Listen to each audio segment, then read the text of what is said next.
নমস্কার বন্ধুরা, ঘরোয়া রান্না বাই চৈতালিতে সবাইকে স্বাগত। একটা সুজি দিয়ে দুর্দান্ত স্বাদের মিষ্টি রেসিপি নিয়ে চলে এসেছি। তার জন্য আমি এখানে 1 কাপ সুজি আর 3 চামচ দিয়েছি কাস্টার্ড পাউডার। আমি এখানে ভ্যানিলা এসেন্সে কাস্টার্ড পাউডারটা ইউজ করেছি। সেটাকে খুব ভালো মতো একটু ব্লেন্ড করে নিলাম। আর এদিকে একটা বাটিতে 3 চামচ চিনি আর হাফ কাপ মতো টক দই নিলাম। দিয়ে এটা খুব ভালো মতো আমাকে ফেটিয়ে নিতে হবে। প্রথমে চামচ নিয়ে একটু মিশিয়ে দিলাম। তারপর যে হ্যান্ড হুইস্কগুলো হয় সেটা দিয়ে খুব ভালো মতো আমাকে ব্লেন্ড করে নিতে হবে। যতক্ষণ না একটা ক্রিম টেক্সচার আসছে ততক্ষণ কিন্তু এটা আমাকে একটু ফেটিয়ে নিতে হবে, যাতে দই আর চিনিটা একদম মিশে যায়। দেখুন একটা সুন্দর ক্রিমি টেক্সচার চলে এসছে। এই পর্যায়ে এর মধ্যে দিয়ে দেবো হচ্ছে 1/4 কাপ সাদা তেল। সাদা তেলটা দিয়েও কিন্তু খুব ভালো মতো আমাকে এটা মিশিয়ে নিতে হবে, যাতে তেলটা খুব ভালো মতো এই দই আর চিনির সাথে মিশে যায়। তাতে কি হবে, এটা খেতে যেমন ভীষণ সফট হবে আর তুলতুলে নরম হবে, আর এর টেস্টটাও কিন্তু দুর্দান্ত আসবে। দেখুন খুব ভালো মতো আমি এটা এর মধ্যে ফেটিয়ে নিচ্ছি। তারপর আমি যে সুজি আর কাঁচার পাউডারটা ব্লেন্ড করে রেখেছিলাম সেটা আমি এর মধ্যে দিয়ে দেবো। জাস্ট দুটোকে একসাথে মিশিয়ে গুঁড়ো করে নেওয়া। এর মধ্যে দিয়ে দিচ্ছি, প্রথমে অল্প দিলাম, দিয়ে একটু ভালো মতো মিশিয়ে নিচ্ছি। তারপরে আমি বাকিটা দেবো। একবারে সবটা দেওয়ার দরকার নেই, অল্প অল্প করে দিলে মিশাটা ভালো হয়। তারপর বাকিটুকুই দিয়ে দিলাম, দিয়ে এটাকেও আমি একটু ভালো মতো মিশিয়ে নিচ্ছি। মেশাতে মেশাতে অনেকটা দেখুন শুকনো শুকনো হয়ে যাচ্ছে। এরপর এর মধ্যে আমি অল্প অল্প করে দুধ দিয়ে এটাকে আমি একটু তরল করব, কারণ এতটা ভারী হয়ে গেলে তো পুরোটা ভালো মতো মিশছে না। সেই জন্য আমি এই কাপে দেখুন দুধ নিয়েছি। দুধ নিয়ে অল্প অল্প করে দুধ দিয়ে এটাকে আমি মেশাবো। প্রথমে আমি দিলাম এখানে 2 চামচ মতো দুধ দিয়ে এটাকে ভালো মতো আগে মিশিয়ে নিচ্ছি। ঘনত্বটা অল্প অল্প করে দুধ দিয়ে করলে বুঝতে সুবিধা হবে। একসঙ্গে সব দুধটা দিয়ে দিলে কিন্তু অতিরিক্ত পাতলা হয়ে যাবে, তাই অল্প অল্প করে দুধ দেবো। দেখুন আবারও আমি ওই 2-3 চামচ মতো দুধ দিচ্ছি। দিয়ে এইটুকু দুধ রেখে দিলাম, এটা আমার পরে কাজে লাগবে। এই দুধটা দিয়ে খুব ভালো মতো কিন্তু আমাকে এবার মিশিয়ে নিতে হবে। একটু সময় নিয়ে আমাকে এটাকে ফেটিয়ে নিতে হবে দুধটা দিয়ে। ফাটাতে ফাটাতে দেখবো এটা অনেকটাই তরল হয়ে এসছে। তারপরে এটাকে আমি 10 মিনিট মতো ঢাকা দিয়ে রেখে দেবো, কারণ যেহেতু কিন্তু সুজি আছে, যাতে সুজিটা একটু ফুলে ওঠে তার জন্য এটাকে আমি 10 মিনিট মতো ঢাকা দিয়ে রাখবো। তার আগে আমি খুব সুন্দর কিন্তু এটাকে দেখুন ফেটিয়ে একটা ক্রিমি টেক্সচার আমার চলে এসছে। এবার ঢাকা দিয়ে এটা আমি রেখে দেবো। আর অন্যদিকে আমি গ্যাসে কড়াই চাপিয়ে দিয়ে কড়াইতে দিয়ে দিলাম 3 চামচ মতো চিনি। চিনিটা কিন্তু আমাকে ক্যারামেলাইজ করতে হবে। চিনিটা দিয়ে খুন্তি দিয়ে হালকা একটু চিনিটা আমি ছড়িয়ে দিলাম, যাতে চিনিটা আমার আস্তে আস্তে গলতে শুরু করে দেয়। দেখুন চিনিটা আমার কিন্তু অনেকটা গলে গেছে। আর তো কিছুক্ষণ পরে দেখুন চিনিটা প্রায় সব কটাই গলে গেছে, কয়েকটা দানা রয়েছে। এরকম মেরুন মেরুন হলেই হবে। এর থেকে বেশি চিনি যদি আপনি রাখতে চান তাহলে কিন্তু পুড়ে যেতে পারে, তাহলে কিন্তু টেস্টটা ভালো আসবে না। এর থেকে বেশি ক্যারামেল করার দরকার নেই। এই পর্যায়ে আমি দুধটা দিয়ে দিলাম। দুধটা আমি আগে থেকেই গরম করে রেখেছিলাম।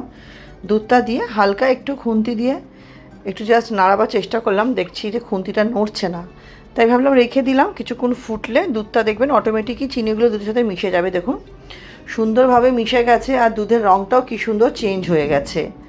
এভাবে কিন্তু আমি মালাইটা রেডি করে নিলাম। দুর্দান্ত একটা কিন্তু কালার এসেছে মালাইটা এর থেকে বেশি ঘন করার দরকার নেই, এর থেকে বেশি আমি ফোটাবো না। এটা হয়ে গেছে মালাইটা। এবার মালাইটাকে আমি বন্ধ করে রেখে দেবো। আর অন্যদিকে দেখে নেবো ব্যাটারটা দেখুন আমার সেট হয়ে গেছে। এর মধ্যে দেখুন অনেকটাই ব্যাটারটা আমার ভারী হয়ে গেছে, যেহেতু আমি কিছুক্ষণ রেস্টে রেখেছিলাম। যতক্ষণ মালাই ফেললাম ততক্ষণ রেস্টে ছিল। এবারে আমার যে দুধটুকু আমি বাঁচিয়ে রেখেছিলাম অল্প একটু, সেই দুধটা আমি এর মধ্যে অল্প অল্প করে দেব। দিয়ে এটাকে কিন্তু আমাকে আরও একটু পাতলা করতে হবে, কারণ এতটা ভারী হলে হবে না। খুব একটা বেশি ব্যাটারটা ভারী হবে না, আবার খুব একটা পাতলাও হবে না। দেখুন এরকম আমাকে ব্যাটারটা অল্প অল্প করে দিয়ে আমাকে এরকম একটু হ্যান্ড হুইস্কের মাধ্যমে ভালো মতো ফেটিয়ে নিতে হবে, যাতে এটা খুব ফ্লাফি হয়। আরও একটু দুধ দিয়ে দিলাম। দুধ দিয়ে আবার একটু আমি এটাকে ফেটিয়ে নিচ্ছি। এটা আমাকে ততক্ষণ করতে হবে যতক্ষণ না আমার পারফেক্ট একটা টেক্সচার আসছে। কনসিস্টেন্সিটা আমাকে আপনাদের অবশ্যই দেখিয়ে দেবো যে কেমন আমি রাখবো। দেখুন বাকি দুধটুকুও দিয়ে দিলাম। দিয়ে এবার এটাকে আমি ভালো মতো কিন্তু মিশিয়ে নিচ্ছি। আপনারা যেরকম কাপ মেপে সুজি নেবেন সেই অনুযায়ী সমস্ত জিনিসপত্র ইনগ্রেডিয়েন্টস বাড়বে বা কমবে, বাড়িয়ে বা কমিয়ে নেবেন।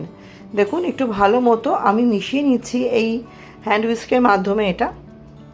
তারপর অবশ্যই আমি একটা হাতা দিয়ে আপনাদের দেখিয়ে দেবো যে এর ঘনত্বটা আমি কতটা রাখছি। তার আগে একটু ভালো মতো আমি একটু ফেটিয়ে নিলাম, এটাকে মিশিয়ে নিলাম সমস্ত মিশ্রণটা একসাথে। এবার আমি একটা হাতা নিয়ে আপনাকে অবশ্যই দেখিয়ে দিচ্ছি। দেখুন ঠিক এরকম রাখবো আমি, দেখুন ওপর থেকে তুলে এরকমভাবে পড়ে যাচ্ছে, ঠিক এরকমভাবে কিন্তু আমার রাখবো। এটাই আমার হচ্ছে পারফেক্ট ব্যাটার হয়েছে। এবার এর মধ্যে আমি এটা যাতে আরও ফ্লাফি আর নরম তুলতুলে হয়, এর মধ্যে আমি দেবো 1 চামচ বেকিং পাউডার আর 4 ভাগের 1 ভাগ, 1 পিঞ্চ বলতে পারেন, বেকিং সোডা দিয়ে অল্প একটু জল দিয়ে আমি এটাকে অ্যাক্টিভেট করে ভালো মতো কিন্তু এটাও আমাকে পুরো ব্যাটারের সাথে মিশিয়ে নিতে হবে। পুরো ব্যাটারের সাথে এটা আমাকে ভালো মতো মিশিয়ে নেবো। যত দেখবেন মেশাবেন তত দেখবেন এটা খুব হালকা হয়ে যাচ্ছে এই বেকিং পাউডার বেকিং সোডা দেওয়ার কারণে। সুন্দরভাবে আমি এটাকে মিশিয়ে নেব। দেখুন আমার ভালোভাবে মেশানো হয়ে গেছে। আর অন্যদিকে আমি 4টে বাটিতে অল্প একটু অয়েল দিয়ে তার উপরে আমি অল্প একটু ময়দা দিয়ে কোট করে রেখেছি, কারণ বাটির মধ্যে আমি আজকে এগুলোকে স্টিমে বসাবো তার জন্য। আর এদিকে দেখুন আমার ব্যাটারটাও কিন্তু সম্পূর্ণ আমি রেডি করে নিচ্ছি। আমার রেসিপি আপনারা কে কোথা থেকে দেখছেন অবশ্যই কিন্তু জানাবেন বন্ধুরা। আপনাদের সুন্দর সুন্দর কমেন্টগুলো পড়তে যেমন ভীষণ ভালো লাগে, আপনাদের কমেন্টে কিন্তু আমি রান্না করার উৎসাহ পাই। দেখুন একটা কড়াইতে আমি কিছুটা বালি দিয়েছি, দিয়ে ওটা প্রিহিট করতে বসিয়ে দিলাম। আমি বালিটা ইউজ করি, যদি আপনাদের কাছে আগে থেকে বেক করা কোনো নুন থাকে যেটা আপনারা অনেকবার ইউজ করেছেন সেটাও ব্যবহার করতে পারেন। আমি স্পেশালি বালিটা ইউজ করি। ওটা প্রিহিট করতে বসিয়ে দিয়েছি বালিটা। আর এদিকে আমি যে বাটিগুলো অয়েল আর ময়দা কোট করে রেখেছিলাম সেগুলো আমি নিয়ে নিচ্ছি, কারণ সেই বাটির মধ্যে ব্যাটারগুলো আমি দিয়ে দেবো। প্রত্যেকটা বাটির মধ্যে আমি ব্যাটারগুলো পরিমাণ বুঝে দেবো। বাটি যেন পুরো ভর্তি না হয়, যেন অল্প একটু ফাঁকা থাকে, নাহলে যখন এটা আমার ফুলে উঠবে তখন কিন্তু বাটির বাইরে বেরিয়ে যেতে পারে। সেই জন্য পুরো বাটি যেন ভর্তি না হয়। আমার চ্যানেলে যারা আজকে নতুন ভিডিওটি প্রথম দেখছেন, আমার রেসিপিগুলো যদি আপনাদের সামান্য হলেও ভালো লেগে থাকে চ্যানেলটি সাবস্ক্রাইব করে পাশে থাকা অনুরোধ রইল। পাশে থাকা বেল আইকনটি প্রেস করে অল নোটিফিকেশানটা অন করে দেবেন, যাতে আমি চ্যানেলে নিত্য নতুন যখনই রেসিপি আপডেট করব সবার আগে আপনাদের কাছে নোটিফিকেশান পৌঁছে যাবে। পুরনো বন্ধুদের অনেক ধন্যবাদ পাশে থাকার জন্য।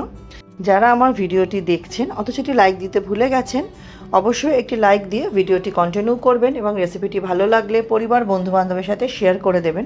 আপনাদের একটা শেয়ার বা একটা লাইক আমাদের জন্য অনেক বেশি গুরুত্বপূর্ণ। দেখুন প্রত্যেকটা বাটির মধ্যে আমার ব্যাটারটা ঠিক বুঝে বুঝে আমার দেওয়া হয়ে যাচ্ছে।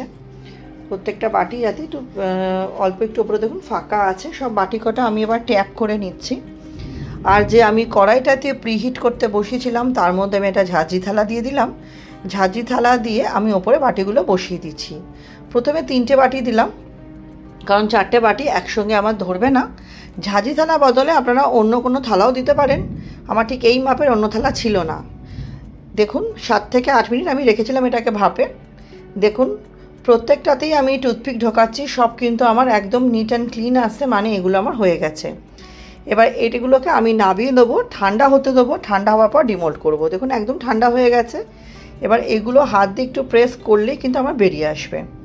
সুন্দরভাবে আমার প্রত্যেকটা বেরিয়ে এসেছে। একটা প্লেটের মধ্যে আমার 3টেই আটলো, দিয়ে ওপর দিয়ে মালাইটা দিয়ে দিলেই এটা আমার রেডি হয়ে যাবে। এটাকে ফ্রিজে রেখে ঠান্ডা ঠান্ডা এবার খেতে হবে। দুর্দান্ত হয়েছিল খেতে, দেখতে যতটা সুন্দর হয়েছিল খেতেও কিন্তু অসাধারণ হয়েছিল। তাহলে বন্ধুরা রেসিপিটা আমার কেমন লাগলো, মিষ্টির রেসিপিটা অবশ্যই জানাবেন। আমার সাথে ভিডিওটি শেষ অবধি ধৈর্য ধরে দেখার জন্য আপনাদের সবাইকে অসংখ্য ধন্যবাদ।